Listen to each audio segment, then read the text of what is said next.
Hello everyone and welcome back to another book review. Today is Manga Monday, so I'm going to be reviewing the second volume of Kino's Journey, The Beautiful World by Iruka Shiomiya.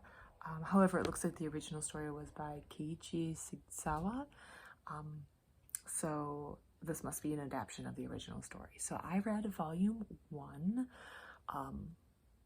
maybe a week ago or so, and I really enjoyed it, so I decided to pick up volume 2 because I like the story so much. So in this manga we have Kino, who's this young girl who is traveling.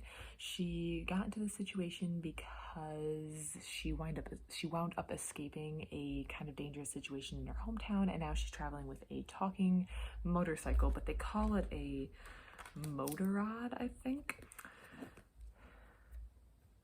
And they just go to various different countries and experience it. So she has a rule where she only will stay 3 days in a country because she figures that's the perfect amount of time to get a feel for the culture. But she got this information from a previous traveler she knew, and she's kind of adapted that as her own strategy.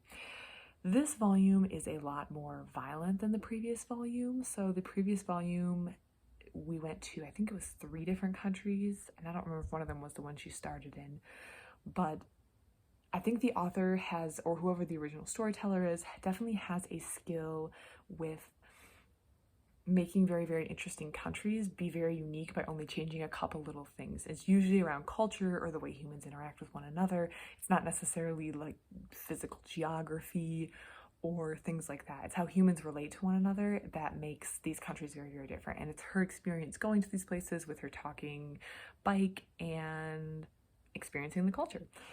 So the first one, like I mentioned, they're all kind of about humans relating to one another, but the first one was less violent in my opinion than this one. However, this one was still only rated for ages 16 plus, so it's not horrifically violent.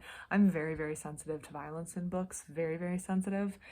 And this one wasn't too violent for me, so I can very comfortably say it probably isn't going to be too violent for most people unless you're extremely sensitive. And if you're extremely sensitive, you probably aren't reading a book rated for ages 16 plus, which I have to say, I do think it's a nice touch how they rate mangas, because you can kind of get a feel for the content that's going to be inside it and make a judgment call as to whether or not it's something you want to read. But that's kind of a side note. So she visits 2 different countries in these places. In this volume, 2 different places, 2 different countries in this volume. The first country she visits is a place where only one person is left. There was a corrupt king. They overthrew him and they invented a new form of government, but it's kind of watching the same thing happen, or it's kind of like watching a cycle repeat. Despite getting rid of the old king, a lot of the old king's behaviors that they despised him for and overthrew him for were repeated despite there being a revolution, which I thought was very, very interesting to just sit and think about.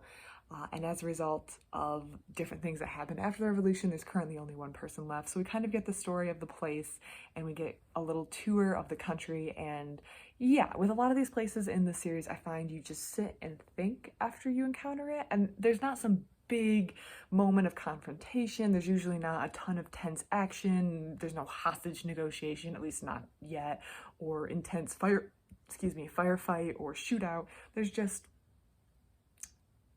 a situation, you get a story, you see a place, and then you want to sit and think about it. And I think the author does a very, very good job of building these places that just make you want to sit and think after you encounter them. The second country or place that we encountered in here is a place that doesn't have war anymore, or so they claim, and you kind of learn about what they mean when they say they don't have war anymore, and it makes you think, it makes you wonder if they've actually accomplished their goal. I'll just leave it at that. And it's another one of these places where you are exposed to someone's crunching something. You're exposed to the country. And it's just so,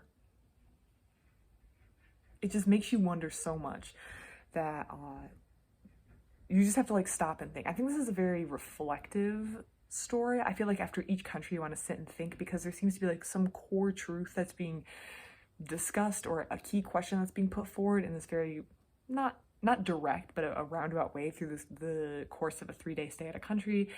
And it really makes you think. So, for example, in the second country, we eliminate war, but at what cost do we eliminate war? And does our solution actually get to the problem that war is?